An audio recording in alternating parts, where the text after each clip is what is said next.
Welcome to another episode of the Man Lucrative podcast. I am the host, the one only Magneto7 in the building. I'm here. I'm here.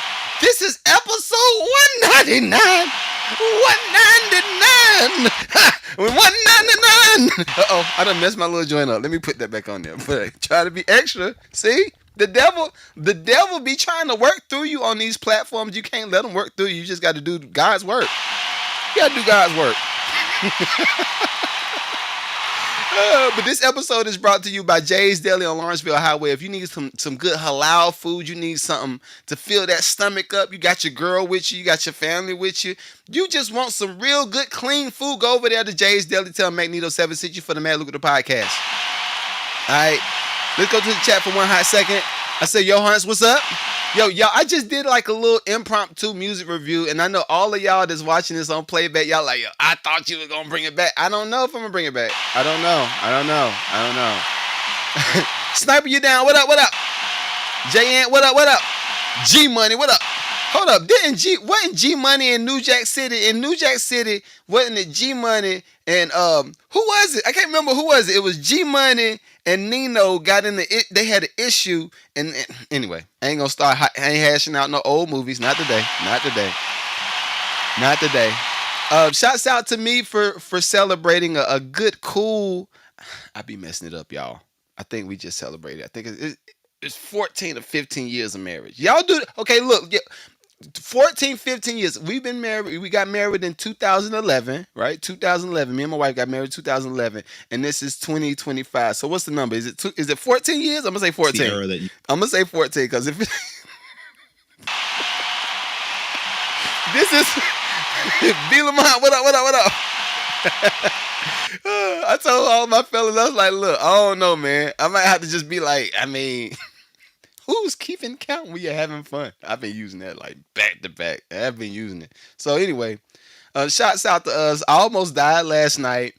I was actually like happy I almost died low key. Cause okay, this is what happened. So me and my wife went out. We dropped. Oh my God, we're parent free weekend. We dropped our girls out to her parents. Her parents is taking them to Florida. I ain't gonna even talk about that. This is a whole nother conversation. My daughters are gonna get on the PJ before me.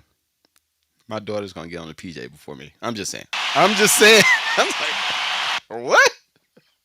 How y'all look? I'm thinking that they about to fly like through Delta, like regular civilized adults. I said, yo, they're gonna go through. Okay, who y'all flying? Y'all gonna fly Delta? You go? I'm asking my father-in-law, who y'all flying Delta? Who y'all flying? He's like, nah, I got a friend of mine that has a plane, and they're gonna fly. We gonna fly like that, I was like, oh, okay. Go ahead and step on my manhood. Go. In due time. But anyway, we went out last night to Little 5 Points, and okay, so I live in Atlanta, right? Everybody knows, if you didn't know by now, I do live in Georgia. I live like literally probably 15, maybe 20 minutes from downtown. I'm like right there. So my wife is one of these people that just wants to go outside and just experience the life, the nightlife. Not in the hot girl summer type of way though. That's what y'all be doing. We don't do that. Mine know better now. Can I say that? I don't know if I can say that. She do though. Can we say that? Mine know better than to. Anyway, I don't want to get in trouble. She do be listening to these pods, and it is early in the episode. By the time I mention her or mention anything relationship wise, I put it like back in the 45-minute. After we've been live for about 45 minutes, that's when you start talking. But anyway, she was like, yo, well, I think I want to go to some restaurant down in Little 5 Points. So looked it up. Now, this is the thing. And all of my fellas is married. Y'all got to tell me if y'all have been experiencing the same thing that I experienced, because it is worrisome. So what my wife likes to do, she'll like to say, well, we want to go out. I want to go out to eat, and I just want to be outside. I was like, okay, cool. We can go out to eat, and you can be outside, and we can enjoy it. But where are we going to go? And that where we going to go part right there, honestly, I feel like I cannot let her I can't let her choose and decide for us because she could be very indecisive, right? Very indecisive. So if you have that going on, we both dressed up, we in the car, we ready to go out to eat, we ready to have fun, we ready to do whatever we do. All right, cool. But if you're indecisive, this might add another hour and a half roughly to the whole trip. And I just like, yo, we could have just decided this at the house. We could have decided what we were gonna eat at the house and go ahead and go out to eat. But anyway, I ended up letting her decide. We did ride around for about 30 extra minutes. And by the time we touched bases to what restaurant we would go to, I ain't gonna front. The restaurant was fire that we went to. I'm not gonna say the name of it because they ain't pay for the ad or nothing like that. But the restaurant was really really good. I'm gonna just say it's in Little Five Points, and if you're coming from downtown Atlanta, it's gonna be on this side of Little Five Points. If you're looking at the camera on playback on YouTube, on Twitch, Facebook, whatever, it's on this side, right? So we go into the restaurant. Dope atmosphere, dope vibe. We sat down, eat, connect a little bit, and you never realize, especially all of my parents is raising children that's on the spectrum. You don't realize how much time and effort goes into raising your kids until they're not there. Like whether y'all have like a little vacation or y'all have some connecting time, you don't realize how much time goes into your kids and all the effort and energy is they just suck everything out of you. Little leeches. You need some money. You need some food. You need everything. You can't do nothing for yourself, Lord Jesus. No, but anyway, we sat down to eat. Restaurant was cool. The waiter was cool. They had a DJ. This DJ that was spinning. He had like all of the Gap commercial songs. The whole restaurant's like a big Gap commercial. But it was a vibe. It was a vibe, especially when you're amongst like the hood, right? Because the hood is like right outside. If you look outside the window, the hood is right there. The guy, they got that crack lean. Yo, all of my reformed dope dealers. Why do crackheads walk around with the lean and it look like they about to tip over? What makes them do that? How are they able to keep their balance that long walking like this? But anyway, we sitting down eating. Crackhead's right there. He's literally right there. So my wife is one of those people that says, I want to go out to eat. We're going to go enjoy the meal. And then after the meal, she is one of the dessert people. I'm cool with it. No problem. That's why I work. I work so we could do these fun things. Cool. Well, she said, I want to go get some ice cream. So I'm looking at the clock. It's like about 12, almost 12 o'clock at this point. So I'm like, girl,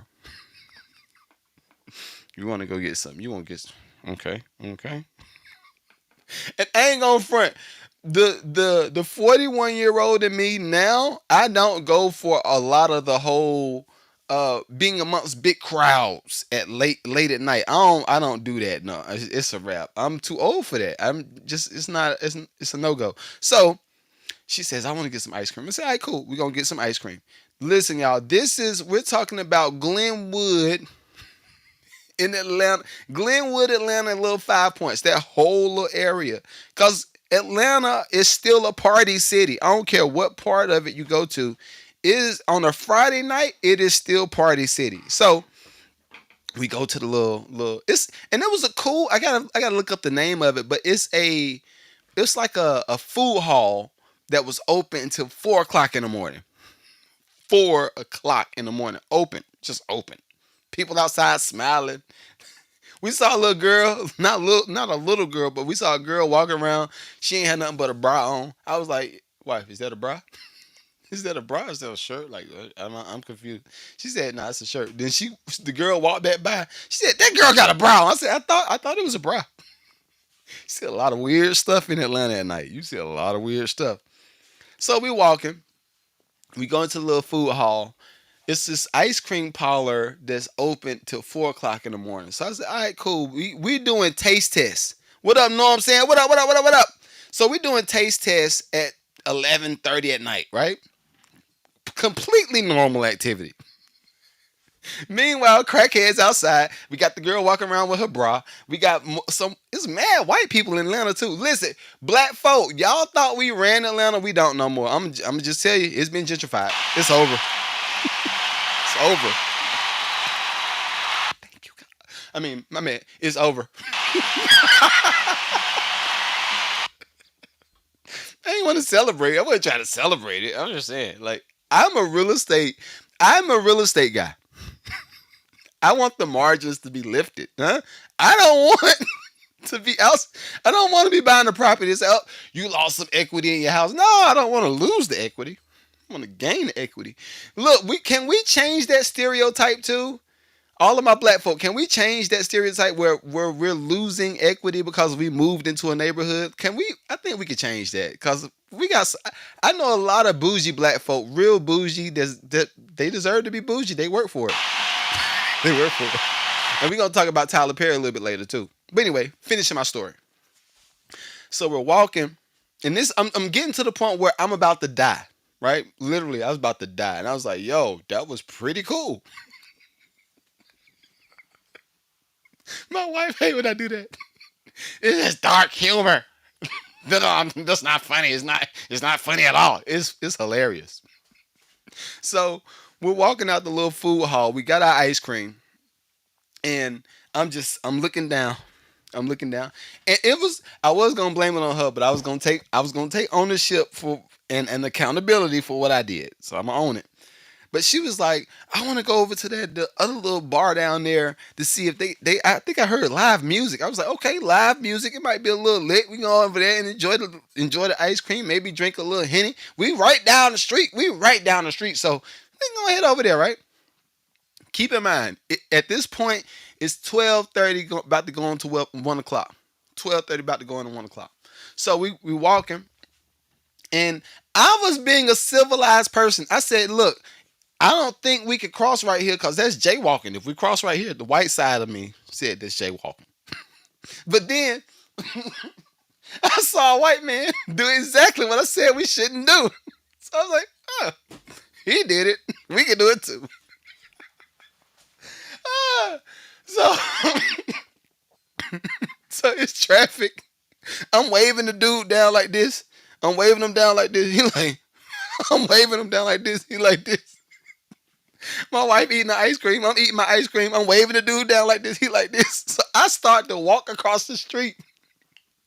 I did not hear it at all. But it was a motorcycle that was about to run my A over. I was like, oh God. I said, was I about to die? My wife said, never mind, we ain't going to the club. We just gonna go ahead and go home. I said, all right, let's go home. I was about to die. Oh, had I stepped out any a little bit further, y'all wouldn't have saw me this morning. Y'all wouldn't be seeing me this morning. But anyway, am I the only one that gets a thrill out of almost dying? I understand now, honestly. Okay, truth moment. Then we gotta get to the podcast. But truth moment. I understood at that point why all of the white people be climbing the mountains and like are bungee jumping or jumping out of airplanes. I understood it at that moment. I was like, yo, that is pretty cool. It's like a thrill. Like, yo, what did I do from my whole life from then up until now? Am I ready to die right now? And I was like, yeah, I'm cool. We could die. It's cool. Content is king. Content is king, right? Y'all would just say, oh man, he was a cool guy. Then y'all forgot about me about 2 weeks later. It's cool. But anyway, it's been a heavy news week as far as the Tyler Perry estates. Y'all know I love Tyler Perry. Y'all know I love Tyler Perry. Not in that way, because I already know before. I got no. I got 80% folk of 80% men that follow me. Not in that way, fellas. I'm talking about from a philanthropy, from a business owner standpoint. Tyler Perry been killing it. Y'all can't say he ain't been killing it, right? And then the other side of this is I did touch a little bit on this on Tuesday's podcast, but today I wanted to go a little bit deeper. Pause. Well, yo, I'm sorry. Pause and no diddy is now etched in stone. We just need to add that to the vocabulary, to the whole dictionary. Pause and no diddy is just, it is what it is. We're here, right? But I have some different stance as it relates to Sir Tyler Perry, and I'm going to bring a news clip up because I thought it was interesting Well, no, no, no, not even interesting. I think the most interesting part, and we're gonna talk a little bit about Timberland because Timberland did some nice nasty work. Timberland is nice and nasty, yo, nice and nasty, funky. All these hip hop junkies. I and I can't. I made Timberland like a whole 45-minute pod last week. So if y'all wanna hear me like do a dumpster dive on Timberland, go look at last week's episode. This is 199. That was 198. But I'm not doing that today because I feel like we already know. I kind of knew he would issue some type of an apology, but I didn't think that it was gonna be heartfelt. I didn't feel like it was gonna mean it. Like Timberland been getting money for a long time. Let's just be real. Timberland's been getting money for a long time, and he's been getting co-signed for a very long time. Ain't nothing that we say from a social media standpoint gonna change that, right? We just have to do what we do to move forward. That's how this stuff works. But anyway, we'll talk about that a little bit later. Right now, we gotta get on Tyler Perry, cause I got mixed feelings as it relates to everything that's being presented, and all of the people in the community. Y'all know what community I'm talking about. You know what community. All of y'all in the community don't. Y'all have been real quiet on the people that I feel like y'all should embrace. Huh? What about the brotherhood? They don't want to embrace that part. Yo, yo, yo, who is this? Big roster. They don't want to embrace all of the parts of the community because I ain't heard not one of them say, "Oh yeah, Diddy, we stand with Diddy." Not one. No, not one. No, not one. No, not one. Ain't nobody. And everything that Puff has done, minus the DV stuff, not minus the fighting and all that stuff, but the other stuff, come on now. Y'all better stand with y'all brother. In the good times and the bad, huh? All right, so let's bring this clip up with Tyler Perry and see what he's talking about. I'm conflicted. I haven't looked at this full news clip, but anyway, let's go. Out in Los Angeles accuses Perry of creating a, quote, coercive, sexually exploitative dynamic with actor Derek Dixon. Dixon was on two of Tyler Perry's shows, The Oval and Ruthless. In a statement to NBC News, Perry's team says this appears to be nothing more than setting up a scam, calling the allegations fabricated claims. Let's bring in NBC's Stephen Romo, who's following this. Stephen, what more do we know about the allegations here? All right, before I let this play, do y'all think Tyler's gonna have to settle? Do y'all think Tyler's gonna pay to settle out of court? What y'all think? Yeah, Tom, just going through those allegations in this lawsuit seeking $260 million in damages, alleging sexual harassment, assault, retaliation. That's some expensive D. 260. Ooh wee. Oh man, you can, yo, all my fellas, do you feel like you could charge somebody $250 for the D that you are serving right now? $250? Ooh, no, $260. Ooh. As well. Direct details include inappropriate touching. As you mentioned, Dixon starred in The Oval with Tyler Perry, and we got this statement from inside the complaint. Tyler Perry has been using his power and influence to molest, abuse, and sexually assault impressionable and vulnerable employees and actors who look to him for guidance and mentorship while pursuing their dream. What else are you supposed to do with your money? I mean, what else? It's a joke. It's a joke. It's a joke. Yeah, because I mentioned this.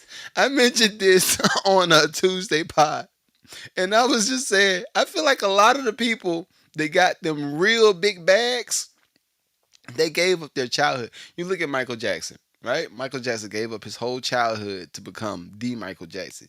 You look at Chris Brown.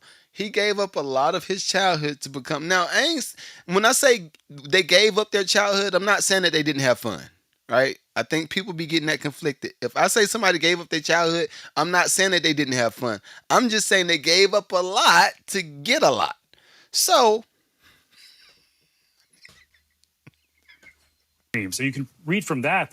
Implies there are more people who are alleging this than just Dixon.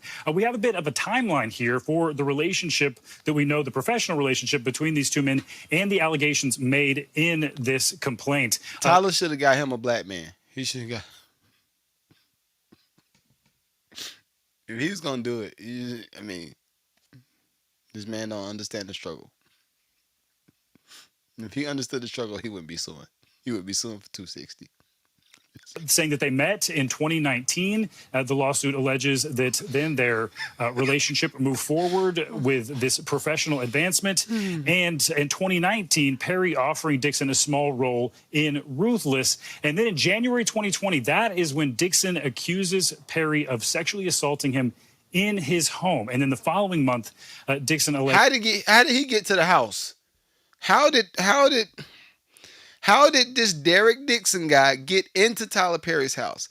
Didn't he drive himself there? If he didn't drive himself there, didn't he take an Uber to get into the house? I mean, I'm just saying. Just that Perry offered him a series regular role in the Oval. Now, R&B King, I did reviews during the pre-show. This is all about the podcast with Patreon, YouTube, all those folk, right? So I might bring it back though. Not today though. We do have a comment from Tyler Perry's attorneys saying that this individual appears to have been setting Tyler Perry up. They say, no, I'm not saying, yo, Big K, I'm not saying that he's right for doing what he did. I'm not even saying Tyler Perry did anything, honestly.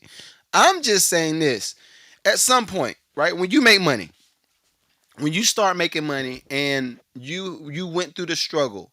In Tyler Perry's case, we've heard him talk about his dad, him having a battered relationship with his dad, hiding under the house, and even with some of that stuff, I feel like some of that is fabricated. Like, he's a movie maker. He knows how to make film. So some of the stuff I believe to be fabricated. But what I'm saying is a lot of people take advantage of the opportunity because they see somebody with a bag. That's why I mentioned Tyler with Diddy, right? Because although a lot of the stuff that they do is probably nasty, it's probably some nasty work going on behind the scenes. My point is always going to be, did you opt into doing this yourself? Were you coerced into doing this?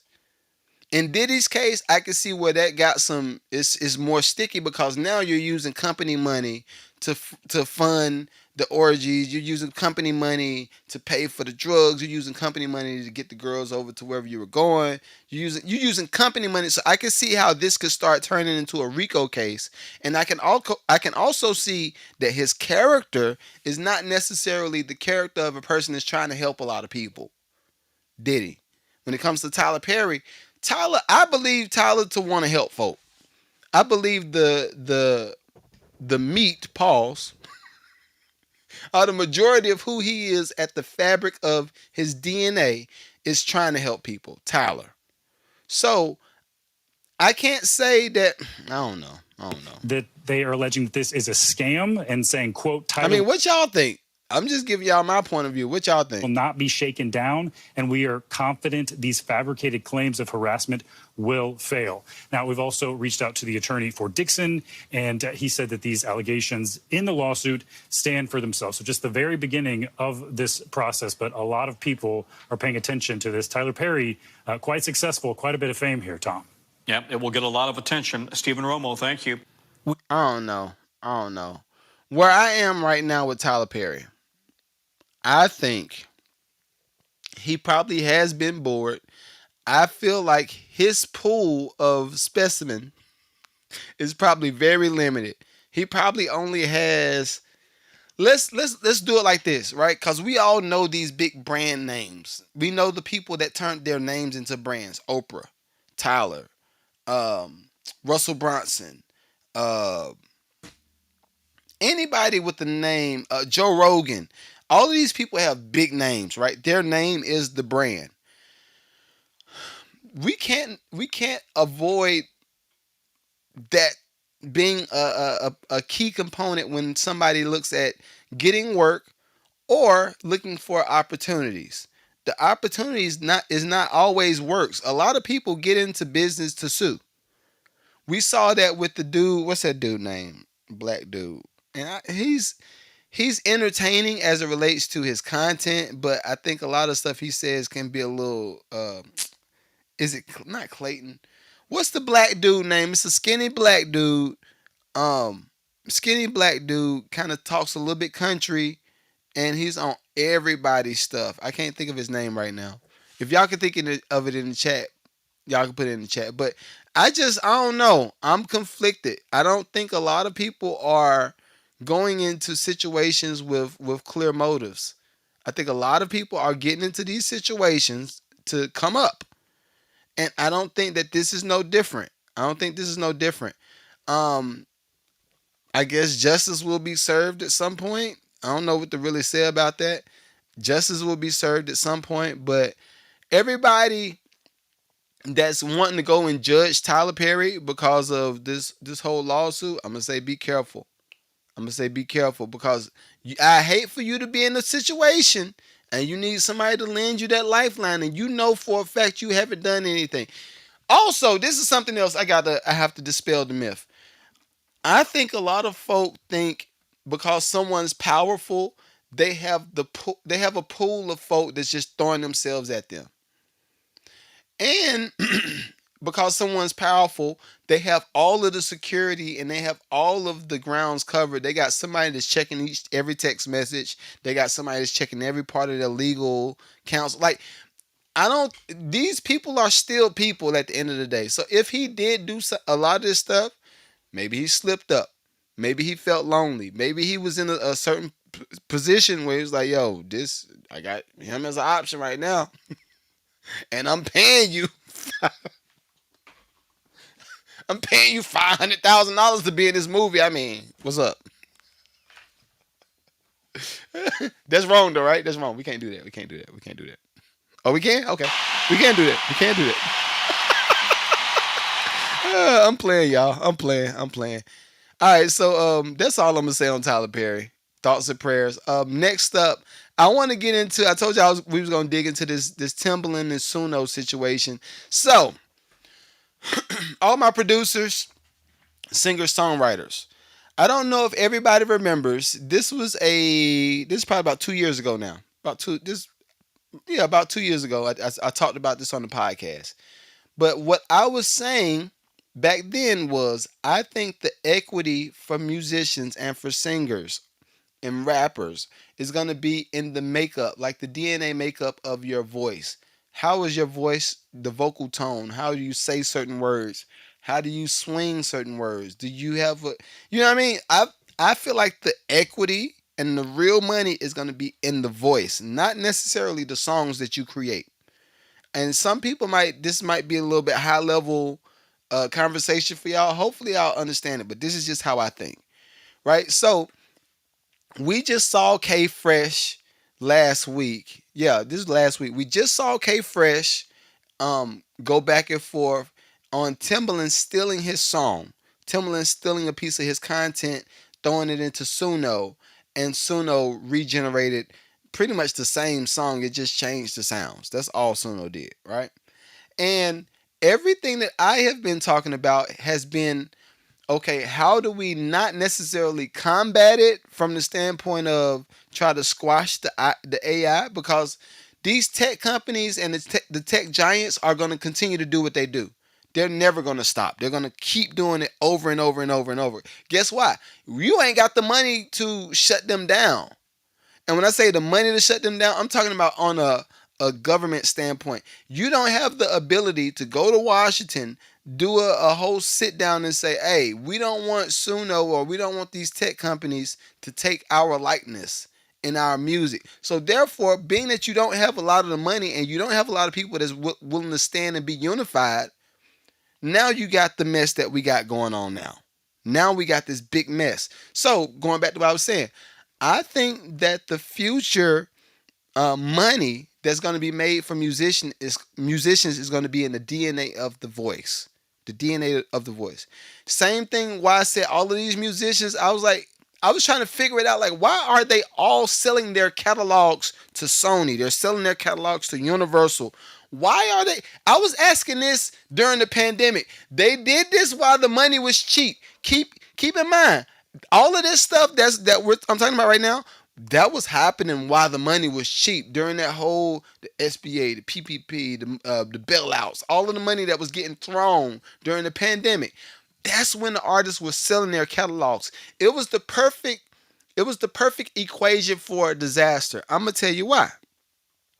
If you got these artists that don't have the ability to go out and tour, and you sit them down for 2 years. I think we sat down for about 2 years. You sit them down for 2 years. When we come back, they say, okay, you can go do some shows, but you can only do shows with the venue at 25%, 35% capacity.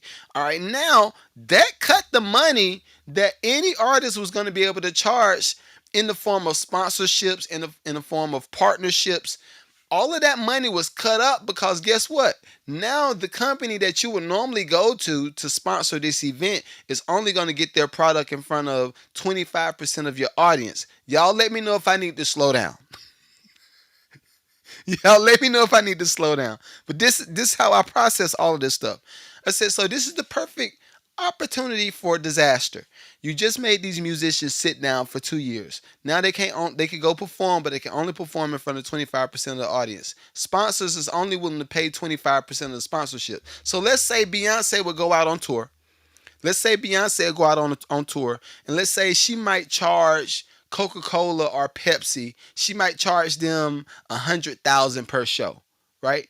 She'll charge them $100,000 per show.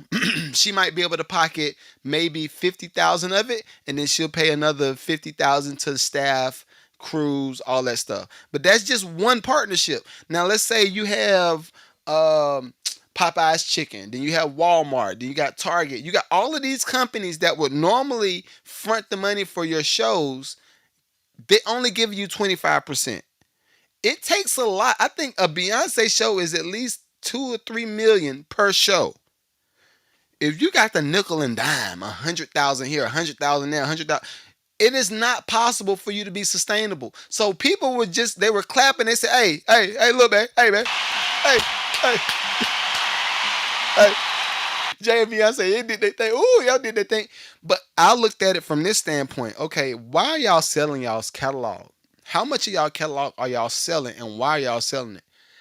I'm thinking that a lot of what they had going on, it went towards the overhead. If you got a $10 million house, you can almost bank on your monthly bills being $20,000 or $30,000 per month. If you got a $10 million, you can almost bank on your expenses being real high. So I said, okay, all these musicians are able to sell their catalog. I applaud that. Congratulations. But where is the catalog going to go? And everybody nobody looked into where the catalog was going, who bought it, why they were buying it, what were they going to do with the catalog, what I was thinking, What I was thinking, and what I'm about to pull up is proof, is that's exactly what they did. But what I was thinking was, okay, if all of these artists are selling their catalog to these tech companies got plenty of money. If you can sell one Bitcoin for $100,000 and somebody got 1,000,000 Bitcoins, you're looking at billions and trillions of dollars. Those little $100 million deals they were giving out was nothing to a tech giant. All right. But the deeper issue is going to lie in the DNA of the person's voice. I said, okay, so they've already sold the catalog. It's possible for them to buy it back, but by the time they buy it back, will the damage have already been done? What is the damage? I looked at it. I looked. I said, oh, they have this AI thing coming out. Okay. And this is probably 2022. About 2022, maybe 2021. I said, oh, they got this AI thing going, and all these artists sold their catalog. Oh, their voice is going to train the AI. That's an easy play. I was like, that's simple. So what, again, going back to what I said from the jump, hopefully y'all are already following the pod. Hopefully y'all are already subscribed to the Mad Lucrative Network on YouTube. Hopefully y'all are already subscribed to the Mad Lucrative Podcast on Patreon. But this is what I was thinking. I said, in the event that all of these people are selling their catalog and their stuff is training the AI, The money is going to be in the DNA of the person's voice. How did they say this? How did they say the thing that they say? How did they sing it? How did they do it? That's because what's going to happen, and what I foresee happening in the very near future, is artists are going to be leasing their voices out. I think Jason Derulo is already working towards that with some of the tech companies. He's already there. But the money is going to be in the artists leasing their voice out to the tech company and let them generate as many songs as they want to generate. Now, this might sound foreign to all of the people that's not in the space, but for me, it makes perfect sense. It makes perfect sense because if you think about it like this, if I can, and also the Drake and Kendrick beef, they tried to roll it out a little bit during that. Y'all didn't catch it. I don't know if y'all caught it. Do y'all let me know in the chat? All of the chats is up. Y'all let me know. Did y'all catch the rollout of AI using or manipulating a voice during the battle? If you don't know what it was, I'll tell you in a minute. So he said, "Yep, okay, cool. You saw it." So now you look at, yep, the two that boy genius. That boy genius. Hold up. And your name is that boy Grow. What up? What up? But I saw it. I said, "Yo, wait. This is weird. This is weird." So, cause we listening to Kendrick and Drake go back and forth, and I think that was like within the first two back and forths. I was like, "Oh, this is weird. Why did he use a Tupac voice on the Kendrick diss?" The only thing I could think was he is already inside of the system that I'm talking about. And I'm talking about Drake. He's probably already in the system that I'm talking about. Another song that I felt like it wasn't Drake, but I feel like it was the AI Drake. The song with Drake, DJ Khaled, and something. I can't remember the other dude's name, but I think it was called like Belize or Europe or Italy or something like. And it was like I was like, that's not Drake. I was like, that's not Drake. It sounds like him a little bit, but that's not Drake. And I don't know if y'all know the song I'm talking about. I can't think of the name of the song. So you know the song I'm talking about. I can't think of the name of the song, but y'all go listen to that song. They tried to pull this off then to me. This is what I'm thinking. They said, all right, what we gonna do, Drake? We gonna just put your voice in the AI, let it generate the song, and we gonna roll it out on the Khaled feature. Everybody said like like that boy Grove, he said it's trash. I said it was trash too. Some people liked it, right? But I'm looking at the whole scape of the music scene. Like, okay, they have already sold everything that they were gonna sell. So now, artists, the only thing that y'all got that's of value is your voice. Producers, the only thing that you have right now of value is the way you produce, not what you produce, the way you produce it. This is a long topic, but I'm gonna bring this video up. This is Suno, the app that Timbaland used to steal K Fresh's beats. This is the owner of Suno, talking about the future of Suno and the future of music. And I love the fact, and this is like an hour-long conversation. Every musician, I advise y'all to go look at this interview. The guy's name is Mikey Solomon, and he's answering questions about AI and Suno.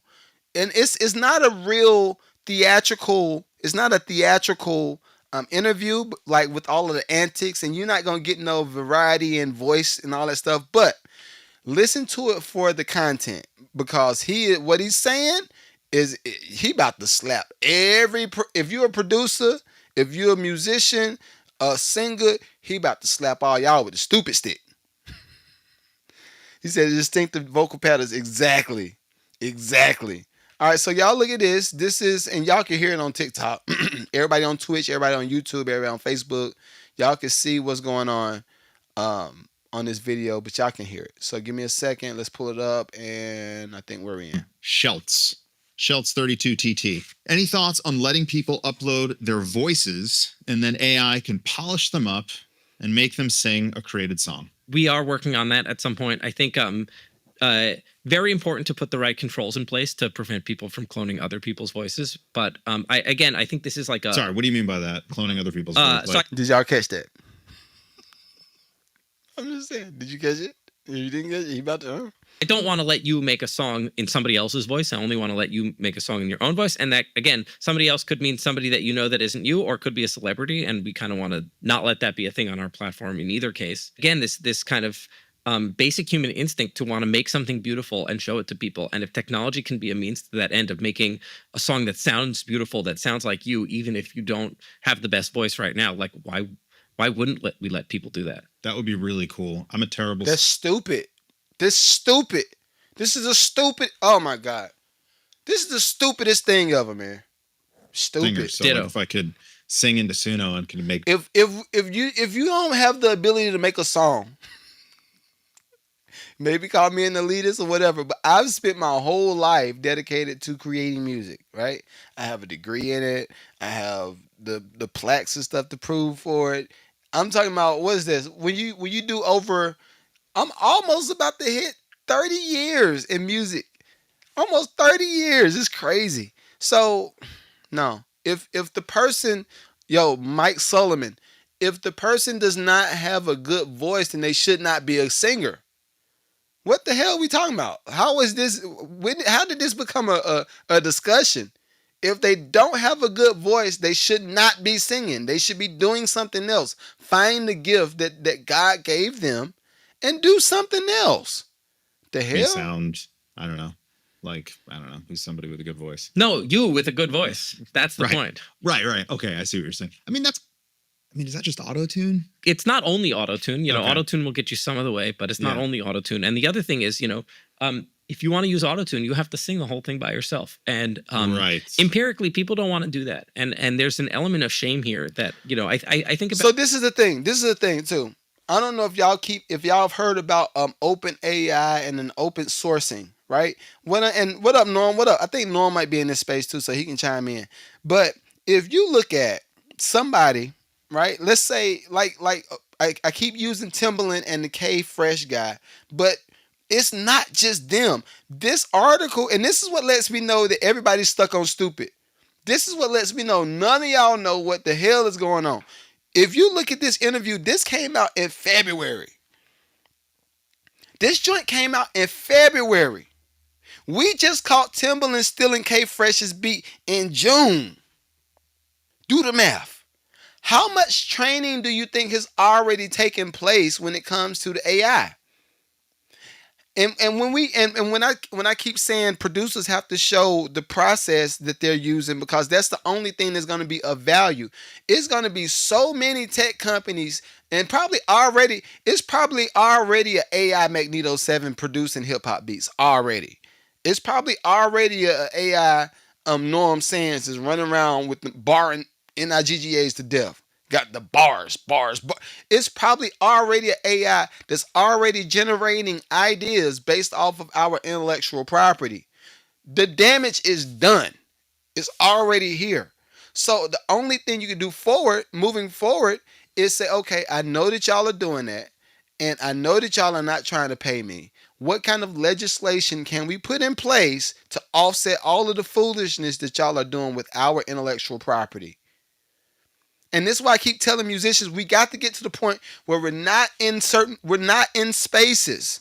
We can't be in the same space with just other musicians. That makes us stupid. When you're in the space with other musicians, it just makes you stupid. Everybody jacking it. I don't know if I can say that. Can I say that? But everybody's pulling everybody off. Y'all know what I'm talking about.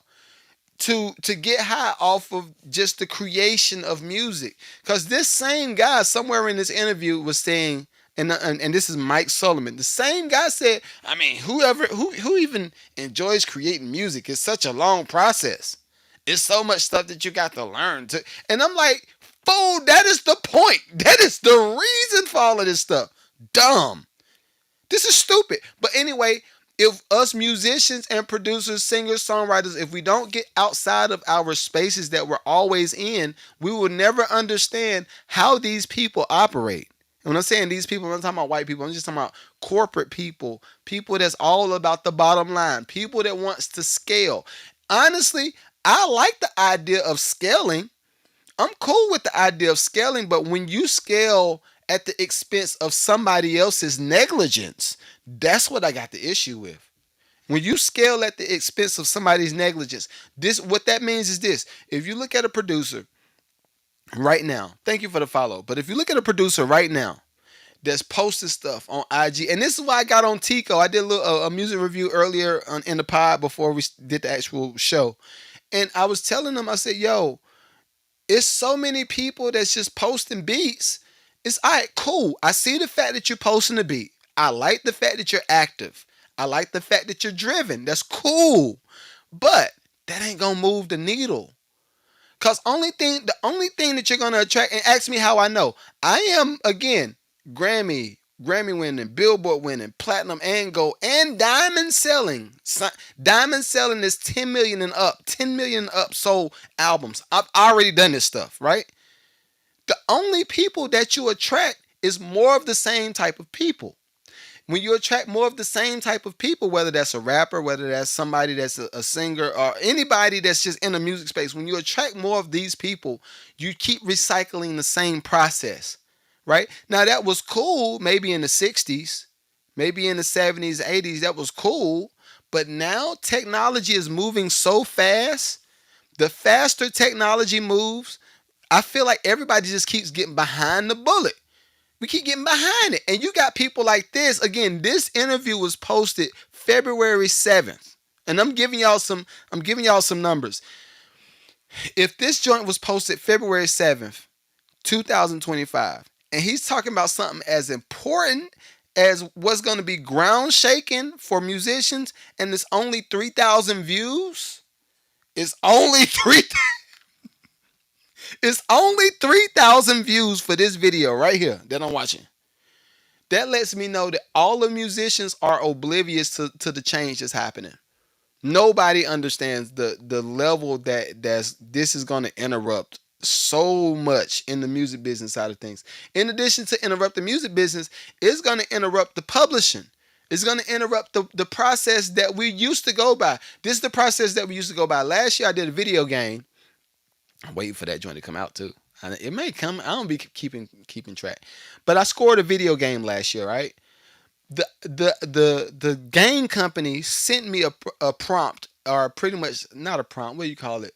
Just a list of things that they wanted me to cover within the production while I created this new body of work for the game, right? I was like, oh, this is dope. I enjoy reading the storyline. I enjoy seeing the script for some of the video game characters. I didn't even know video game characters had the script. That was crazy in itself. Then they sent me the pictures of the characters. They sent me pictures of the scenes that they're inserting into the video game. And they said, all right, we need an introduction for the video game, and we need an outro. And we're going to pay you $1,000 a minute. I said, boy. Ooh, wee, thank you. So they say we're gonna pay you $1,000 a minute. We get a video game, and he said the bare minimum we need the intro to be 2 minutes long, and we need the outro to be 2 minutes long. So it'd be four G's roughly. I said, all right, cool. This is where everything is gonna start getting effed up. This is where it's gonna start getting effed up. If that company paid me 4 G's, which they did, to score the video game, and we had the back and forth as humans, and they said, yo, can you add a little bit more of this? Can you stack the snare drum? Because we love how that sounded. I was like, okay, cool. And that whole exchange was fun for me. That was cool. You telling me this whole process is going to be erased? The whole process is about to be what? I ain't got a piece of paper. I need a piece of paper. Gone. That whole process is going to be gone. So now think about how many people have been able to capitalize on that industry in the past couple of years. You think about Hans Zimmerman. Hans Zimmerman is one of the dopest people that scored film. You're talking about people that scored stuff like the X-Men movie. And you're talking about people that scored film like Gladiators. And they scored films in these big box films, right? You got all of that process being erased with one punch, one prompt. That's the issue. That is where the issue. So now you think about a person like Hunt. Now I might only employ maybe 5 people, right? I might only employ 5 people, maybe 10 if we start to talk about the stage play. We talking about the lighting people. We talking about the people that's recording audio and visual. You talking about all that stuff. All right, I employ all of those people. You telling me that all of these processes is about to be automated? What are we gonna do with the people? What's gonna happen with the people, y'all?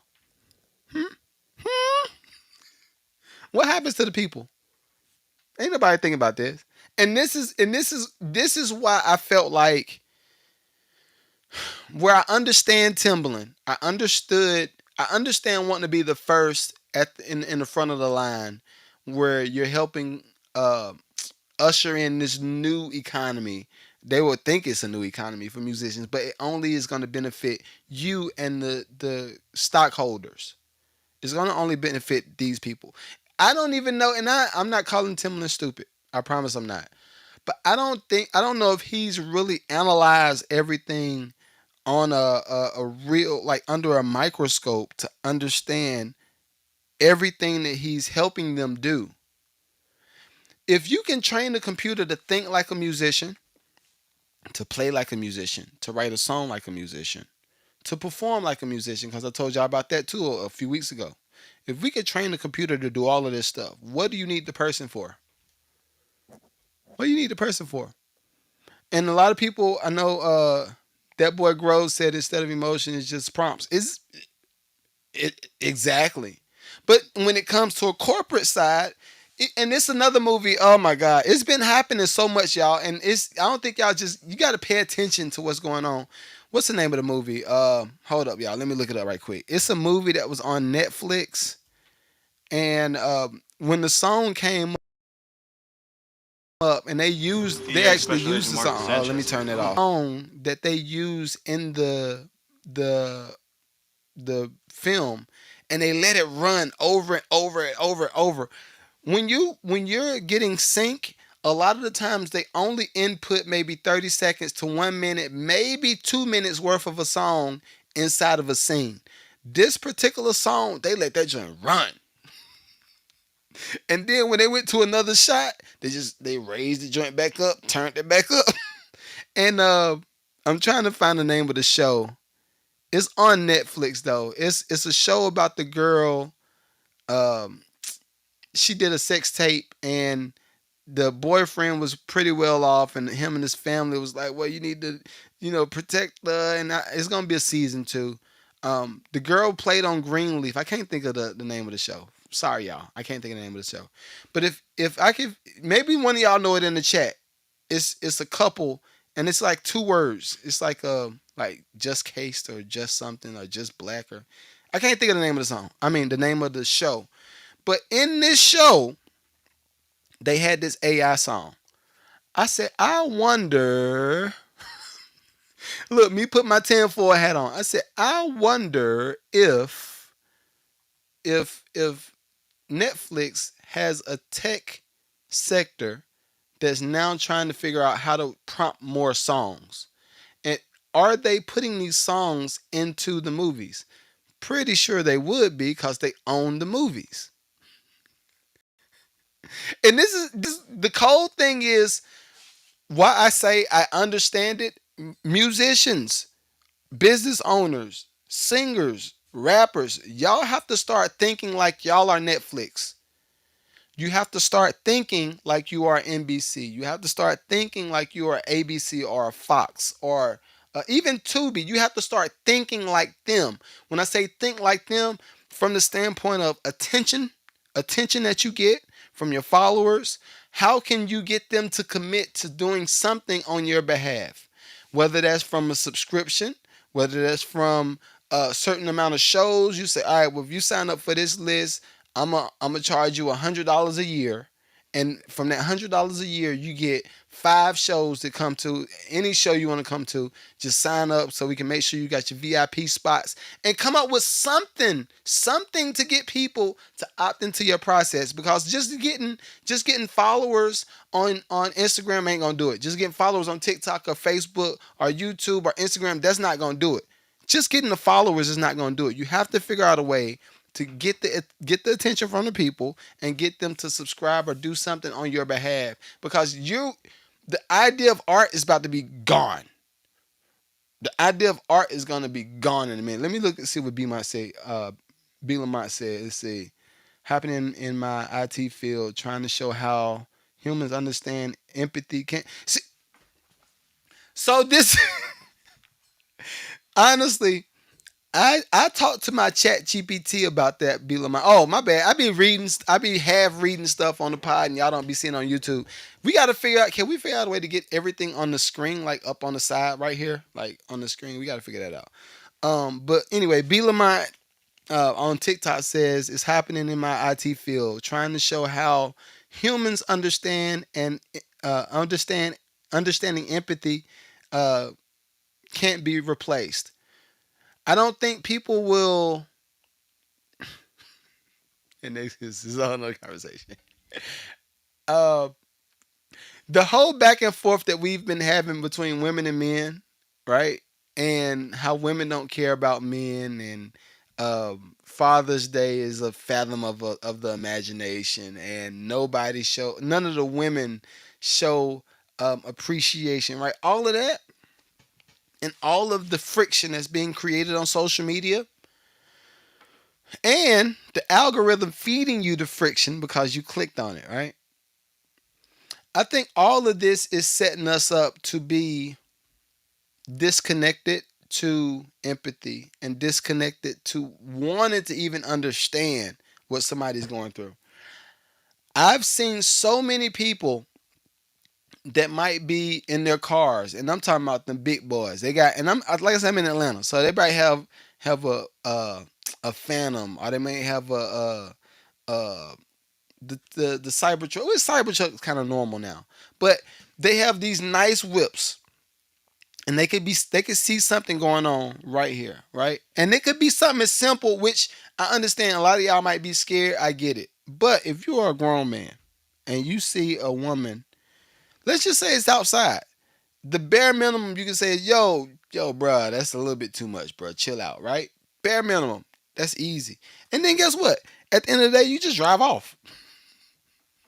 They ain't take you no time. Just roll your window down and say, yo, bruh, she don't, bruh, let her chill, bro. The fact that we can overlook all of that stuff and have no emotional attachment to it is crazy to me. Even the idea of just people hungry.